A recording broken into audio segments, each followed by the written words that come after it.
Hey guys, so you've mastered basic strategy and we're ready to count cards. So the counting system that I use is called the high-low count, and I think it's the most common because it's pretty easy. All we need to do is either add 1, subtract 1, or add 0. So it depends on what card comes out. All the 10s, face cards, and aces will be a -1. All the middle cards, 7, 8, and 9 will be 0. Then all the low cards, which are 2 through 6, will be a +1. So starting from the beginning of the shoe, as the cards come out, you have to add those values together to get a running count.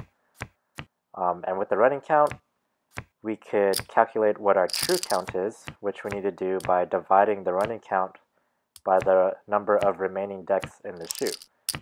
And you determine the number of remaining decks in the shoe by looking at the discard tray, which on this app is the top left corner there. So for example, since this is a 6-deck shoe, you'll see in the discard tray about 1.5 decks. So that means there's 4.5 decks left in the shoe. So if you get the running count and then divide by 4.5, you'll get your true count. And that will in turn determine how much you bet. So all you're doing is adding and subtracting 1 or adding 0 as they come out. So it's not that hard, it's not all complicated math, but it takes practice. You have to have basic strategy at this point become second nature so that you could focus on the card counting.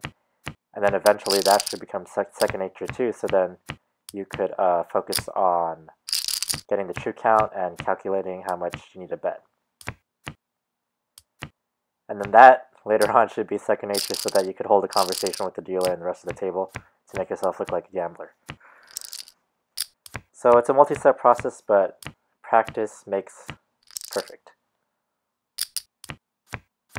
So let's use the rest of the shoe as an example. Let's pretend that the next hand is 0, and we'll just count from there.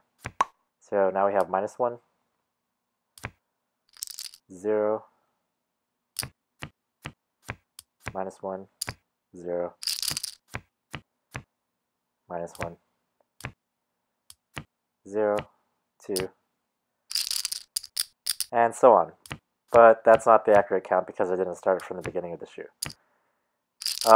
Usually at the end of my videos, I will show what the true count is by going into the menu. Not the true count, sorry, the running count. So you could check, you could actually use the videos as a way to practice getting the running count. And then you could check at the end of the video if you're right or not. But in this video, I make a mistake and I let the shoe shuffle before I check the count. So you see me fumbling around here and I miss it. So I don't get the running count, but I know what it is. So I'm going to let you guys figure out what the running count is and we'll talk about it in my next video. Alright, bye guys.